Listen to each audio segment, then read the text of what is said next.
허락하신 하나님의 말씀은 베드로전서 3장 8절로 17절까지의 말씀입니다. 마지막으로 말하노니 너희가 다 마음을 같이하여 동정하며 형제를 사랑하며 불쌍히 여기며 겸손하며 악을 악으로 욕을 욕으로 갚지 말고 도리어 복을 빌라. 이를 위하여 너희가 부르심을 받았으니 이는 복을 이어받게 하려 하심이라. 그러므로 생명을 사랑하고 좋은 날 보기를 원하는 자는 혀를 금하여 악한 말을 그치며 그 입술로 거짓을 말하지 말고 악을 떠나 선을 행하고 화평을 구하며 그것을 따르라.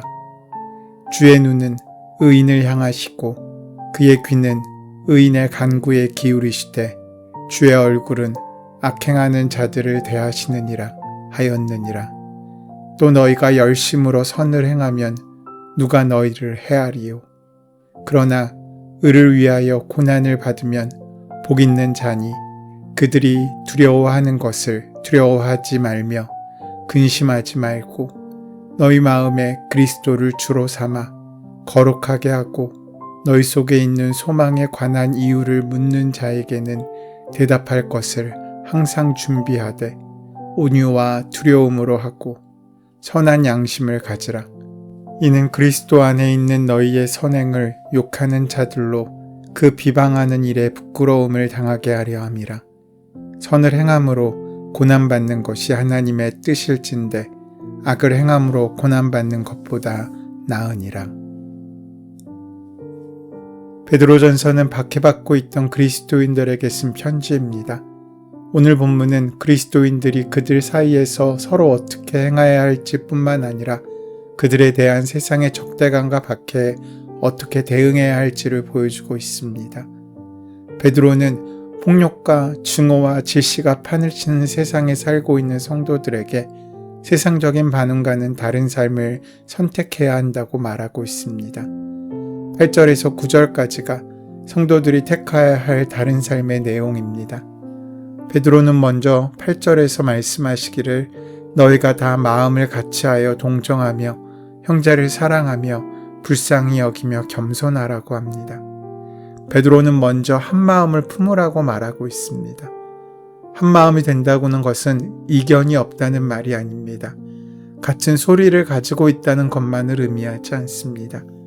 생각이 다르다고 등을 돌려서는 안 된다는 것입니다. 일단 자기 견해를 내려놓고 주님의 뜻을 물어야 합니다. 그리고 무엇이 교회의 덕을 세우는 일인지를 물어야 합니다. 그렇게 지경이 넓어져 더 큰 우리가 되어가는 것이 한마음됨의 기본입니다. 그러한 후 베드로는 여기서 그리스도인 간의 관계를 바르게 유지하기 위해 요구되는 덕목 5가지를 말씀하고 있습니다. 그것은 마음을 같이함과 동정과 형제사랑과 불쌍히 여김과 겸손입니다. 마음을 같이함은 마음의 조화를 이룰 줄 아는 것입니다. 사람마다 그 마음이 다 같을 수는 없습니다. 마음을 같이 한다는 것은 누구나 다 똑같은 마음을 가져야 한다는 것이 아니라 같은 목표를 가짐으로써 함께 조화를 이루어 나가는 것을 의미합니다. 그러기에 성도들은 서로 동정하며 사랑하며 자비로워야 합니다. 그런데 여기서 동정이라는 단어는 우리가 오해할 소지를 남깁니다. 동정이라는 말은 남의 불행을 가엾이 여겨 온정을 베푸는 것으로 주로 무언가를 가진 사람이 없는 사람에게 어떠한 선한 일을 행하고 베푸는 것을 의미로 사용되기 때문입니다. 이것을 바울의 말로 한다면 기뻐하는 사람들과 함께 기뻐하고 우는 사람들과 함께 울라는 로마서 12장 15절의 말씀이 됩니다. 그러니까 동정이라는 것은 단순히 불쌍히 여겨 가엾게 여기는 마음이 아니라 같은 마음이 되어 함께 느끼고 함께 기쁨과 슬픔을 나누는 귀한 관계가 됨을 나타내는 것입니다. 그러하기에 그 마음의 기본은 사랑이며 자비입니다. 자비로우라는 말은 이웃을 부드러운 마음으로 대하라는 뜻입니다. 우리 마음에는 날카로운 것들이 참 많습니다. 그렇게 그 날카로운 것으로 남을 찌르고 자기도 찔립니다. 그래서 우리는 남에게도 상처를 주고 스스로도 상처를 받는 존재입니다.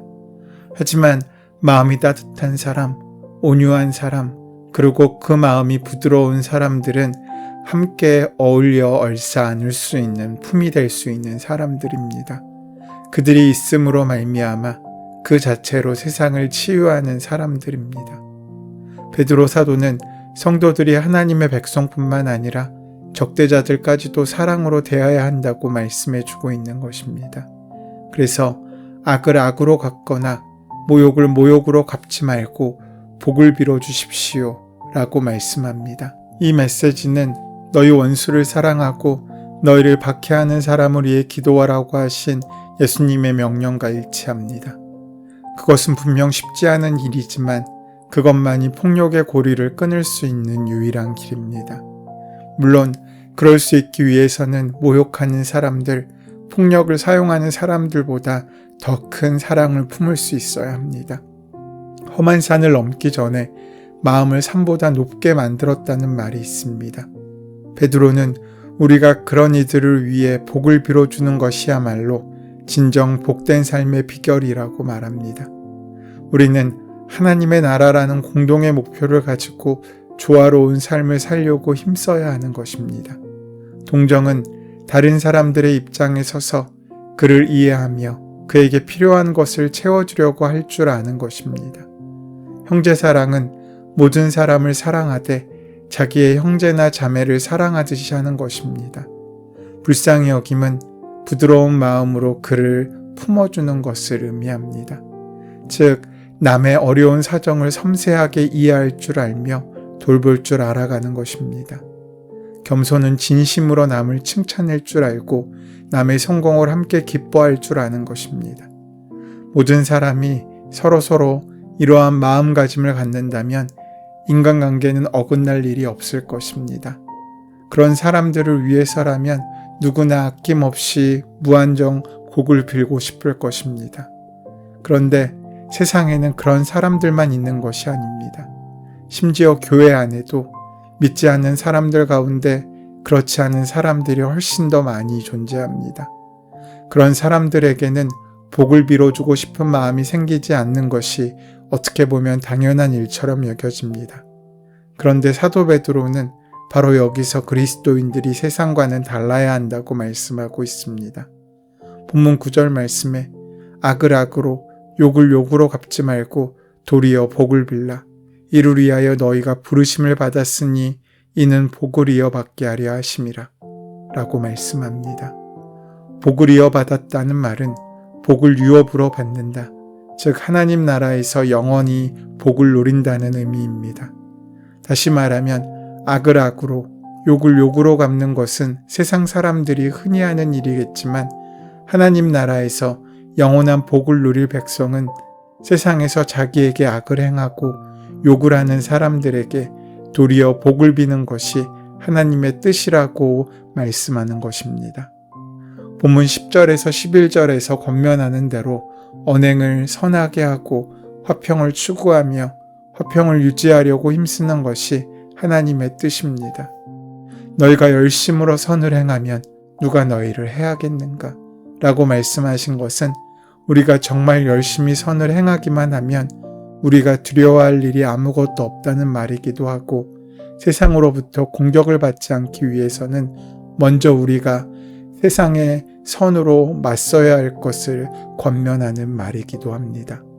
10절에서 생명을 사랑하고 좋은 날 보기를 원한다는 것은 달리 말하면 영원히 복된 삶을 원한다는 의미일 것입니다. 사도 베드로는 하나님 나라에서 영원히 복된 삶을 원하는 사람이 지켜야 할 것이 무엇인지를 말하고 있지 않습니까? 혀를 금하여 악한 말을 그치며 그 입술로 거짓을 말하지 말고 악을 떠나 선을 행하고 화평을 구하며 그것을 따르라고 말씀하고 있습니다. 다시 말하면 언행을 선하게 하고 화평을 추구하며 화평을 유지하려고 힘써야 한다는 것입니다. 혹 그렇게 한다고 누가 알아주기나 할 것이며 그렇게 하다가는 손해만 보지 않겠는가? 그리고 악한 자들은 여전히 변함없는 것 아닌가? 라는 염려에 대해서 시편의 기자의 말씀을 통하여 이렇게 답하고 있습니다. 12절 말씀에 주의 눈은 의인을 향하시고 그의 귀는 의인의 간구에 기울이시되 주의 얼굴은 악행하는 자들을 대하시느니라. 하나님께서 의인과 악인을 다 보고 계시고 의인의 간구에 귀를 기울이고 계시기 때문에 염려할 것이 없다는 시편의 말씀을 통하여 오늘 우리에게 다시금 그 하나님의 함께하심을 확인하고 있는 것입니다. 본문 13절 말씀은 또 너희가 열심으로 선을 행하면 누가 너희를 해하리요? 라고 말씀합니다. 여기서 선을 행한다는 것은 어떻게 하는 것이겠습니까? 분명한 것은 세상은 그렇게 간단하지 않습니다. 우리가 열심히 선을 행한다고 해서 우리에게 아무 어려운 일이 닥치지 않는 것이 아니기 때문입니다. 우리가 선을 행하는 것은 어떤 경우에는 오히려 세상으로부터 공격을 받게 만들기도 합니다. 세상이 악하기 때문에 선을 미워하고 적대시하기 때문입니다. 진리와 선을 싫어하는 것이 악한 세상입니다. 그럴 때마다 우리는 주님의 말씀을 기억해야 합니다. 의를 위하여 박해를 받으면 복이 있으며 하늘에서 상이 클 것이라고 주님께서는 분명히 약속하셨습니다. 그러기에 그 약속이 함께하기에 근심하지 않을 수 있습니다. 사람을 두려워하지 말고 일반적으로 사람들이 두려워하는 것들이 우리의 생각을 지배하게 하지 말고 오직 주님만이 우리의 생각과 마음을 지배하게 하라는 것입니다. 이런 뜻으로 베드로는 뒤따르는 15절 말씀에서 너희 마음에 그리스도를 주로 삼아 거룩하게 하라고 말씀하고 있는 것입니다. 예수 그리스도께서 우리 마음속에 확고히 계신다면 세상 사람들이 도대체 너희 속에 있는 소망에 관한 이유가 무엇이냐라고 물을 때 우리의 대답은 늘 준비되어 있는 것입니다. 그 대답은 간단합니다. 바로 예수 그리스도인 것입니다. 그런데 이렇게 예수 그리스도에게 마음으로 온전히 드린 이들은 그 믿음과 소망의 증거가 온유함과 두려움 가운데 드러나야 한다고 베드로 사도는 말씀하고 있습니다. 온유는 사람들을 대하는 우리의 태도를 말하며 두려움은 하나님을 향한 우리의 자세를 가리키는 것입니다. 온유는 강한 사람들이 가질 수 있는 힘입니다. 진정 강한 사람만이 온유할 수 있습니다. 우리 마음속에 예수 그리스도가 확실히 계실 때 우리는 진정 강할 수 있습니다. 그러므로 우리 마음속에 예수 그리스도가 확실히 계실 때 우리는 진정 온유해질 수 있는 것입니다. 온유하지 않은 사람은 그 안에 예수님을 참으로 모시지 못했다고 보아야 합니다. 두려움은 하나님을 경외하는 것이라고 말씀드렸습니다. 하나님의 경외에 대한 증거가 하나님의 말씀에 순종하는 것입니다. 세상을 향한 우리의 모든 증언은 하나님을 경외하며 그의 말씀에 순종함을 통해 이루어져야 합니다. 하나님에 대한 참된 경외도 없고 그의 말씀에 대한 전적인 순종도 없으면서 그리스도 안에서 소망을 갖는다고 아무리 말해봐야 설득력이 있을 수 없습니다. 베드로는 또 본문 16절에서 말씀하시길 선한 양심을 가지라고 합니다. 기독교는 마음의 종교입니다. 예수님께서도 하나님은 우리의 중심을 보신 하나님이시라고 말씀하셨습니다. 겉으로 나타난 말과 행동만을 보지 않고 그 마음의 동기를 중요하게 여기는 것이 기독교의 신앙입니다. 그래서 우리에게는 선한 행실과 함께 선한 양심을 가지는 것이 중요합니다. 선한 양심으로부터 나와야 그리스도 안에 있는 선행이라고 할 수 있는 것입니다. 베드로 사도는 이 모든 말씀을 요약하면서 본문 17절에서 이렇게 말씀합니다.